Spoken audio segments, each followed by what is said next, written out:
গাছগুলো না, ওরা বাড়ি করেছে গাছের মধ্যে, ওরা উঠোন তৈরি থাকছে। প্রাকৃতিক জিনিস এই দিকটা। হ্যাঁ, এটা এটা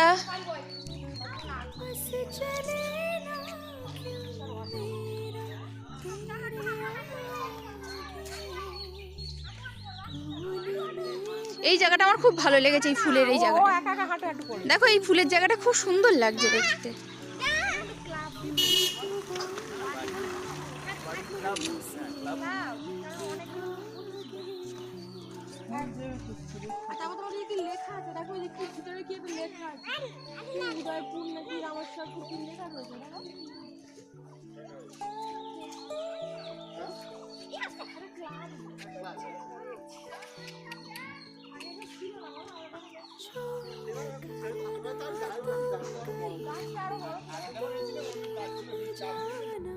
হ্যাঁ, এটা আমাদের হাসনাবাদ নদীর ওপারে রামেশ্বরপুর বলে একটা জায়গা। এখানে একটা বিরাট বট গাছ আছে এবং একটা থেকে আস্তে আস্তে ঝুড়ি নামতে নামতে বিভিন্ন জায়গায় গাছের সংখ্যা বৃদ্ধি পেয়েছে। এখানে একটা যেমন ফিগার রয়েছে, একটা গাছ থেকে আরেকটা গাছে ব্রিজের মতো গাছ ছড়িয়ে গেছে। কিন্তু এখন প্রবলেম হচ্ছে, এলাকাবাসীরা বলছেন যে গাছ নাকি বিভিন্ন অংশগুলো শুকিয়ে মানুষজনের মানে তারা ক্ষতিগ্রস্ত হচ্ছে, ফলে কেটে দিতে হচ্ছে। আর সম্ভবত মানে এখানকার মানুষজন বা এলাকাবাসীদের মতে এই গাছটা কলকাতার botanical garden the great banyan tree থেকেও বেশি পুরনো, তবে অতটা যত্ন নেওয়া হয় না, তার জন্য গাছটা আস্তে আস্তে ভবিষ্যতে নষ্টের পথে চলে যাচ্ছে। তো ওদের মধ্যেও যেটা দেখছি যে গাছটাকে সংরক্ষণ করার খুব একটা কোনো ইয়ে নেই। ওরা প্রবলেম হলেই নিজেদের ইচ্ছা মতো গাছটাকে কেটে কেটে নষ্ট করে ফেলছেন। কিছু বলারও নেই, কারণ যদি সত্যি এইভাবে গাছ শুকিয়ে শুকিয়ে এলাকাবাসীর বাড়ির ওপরে পড়ে বা ভেঙে পড়ে, সেক্ষেত্রে ওদেরও প্রাণহানি বা অনেক রকম সমস্যাই হতে পারে। কিন্তু আমরা যারা দেখতে আসি বা আমাদের যাদের ভালো লাগে প্রকৃতি দেখতে, তাদের পক্ষে খুবই দুঃখজনক ঘটনাটা, খুবই খারাপ লাগে যে এইভাবে এত সুন্দর এত পুরনো একটা গাছ যেটা এইভাবে আস্তে আস্তে বেড়ে উঠছে, সেটাকে এভাবে কেটে কেটে নষ্ট করা। যাই হোক, দেখছি এখন ঘুরে ঘুরে এরিয়ার মধ্যে কতটা এইভাবে ছড়িয়ে পড়েছে। এখানে যেমন দেখছি একটা বাড়ির মধ্যে পুরো গাছটা রয়েছে, তার তলায় তলায় বাড়ি রয়েছে এই সামনেই। ফলে সত্যি যদি এই গাছ কখনো শুকিয়ে বাড়ির মধ্যে ভেঙে পড়ে, তাহলে তো তাদের পক্ষে খুবই অসুবিধাজনক একটা ব্যাপার। তো সরকার থেকে যদি কিছু সংরক্ষণ করে বা কিছু করে, বা এরা সরকারকে আদৌ কথাটা বলতে মানে সরকার পর্যন্ত কথাটা পৌঁছিয়েছে কিনা সেটাও বড় ব্যাপার, যে এত বড় একটা জিনিস সেটা সংরক্ষণ করার দরকার, সেটা ওরা পৌঁছাতে পেরেছে কিনা সেটাও জানার বিষয়। বাইরে থেকে আমরা এসে আমাদের পক্ষে তো কিছু করা সম্ভব নয়।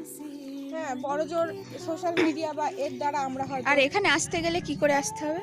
এখানে আসতে গেলে হাসনাবাদ স্টেশনে নেমে হাসনাবাদ দেবীর মোড়ে এসে বনবিবি সেতু ক্রস করে রামেশ্বরপুর থেকে ডান হাতে রাস্তা ঢুকে গেছে, সেই রাস্তায় দিয়ে রামেশ্বরপুরের বাজারের মধ্যে দিয়ে রাস্তা ঢুকে গেছে। সেই বাজারের মধ্যে দিয়ে জিজ্ঞেস করলে, যে কোনো কাউকে জিজ্ঞেস করলেই হবে গোড়া বটতলা, জায়গাটার নাম গোড়া বটতলা। এইখানে আসা যায় এবং সুন্দর এই গাছটা যে কোনো মানুষ এসে দেখতে পারবে। এখন সৌন্দর্য অনেকেই ভাটা পড়ে গেছে, দেখতেই পাচ্ছি চারিদিকে। তাও ভালো লাগে আসতে, আগেও এসেছি, আবার আসলাম। চল ডাকছি। আচ্ছা, থ্যাংক ইউ। যাবি না? আমি চলে গেলাম।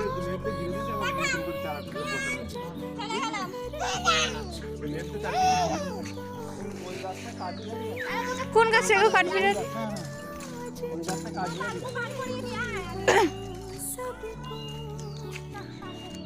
আসো।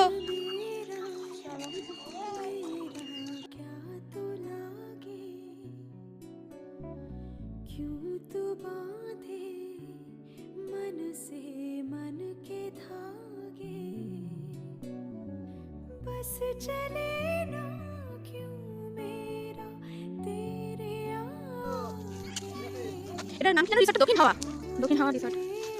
সত্যি তো খুব সুন্দর করে। আমরা আসবো পিকনিক করতে, একদিন থাকবো।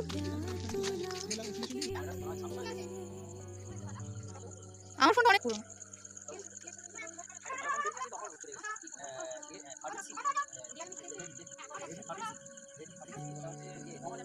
এখানে একদিন থাকাই যায়। বাচ্চাদের জন্য খুব সুন্দর খেলনা দোলনা সব কিছুই আছে।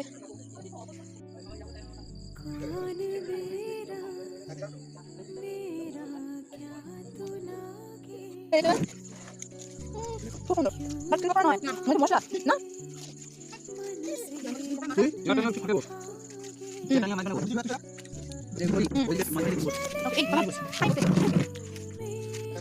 হ্যাঁ বলো কিছু প্লিজ বলো। আচ্ছা তোমার কেমন লাগছে রোজিলাটা? একদিন এখানে থাকার ইচ্ছা আছে?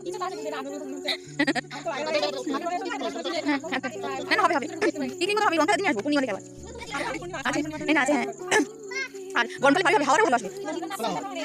কি বলো কি তোমার কেমন লাগছে? দাঁড়িয়ে বলছি তোমার ভালো লাগছে তো? তোমার ভালো লাগছে তো? ও আজ দিও না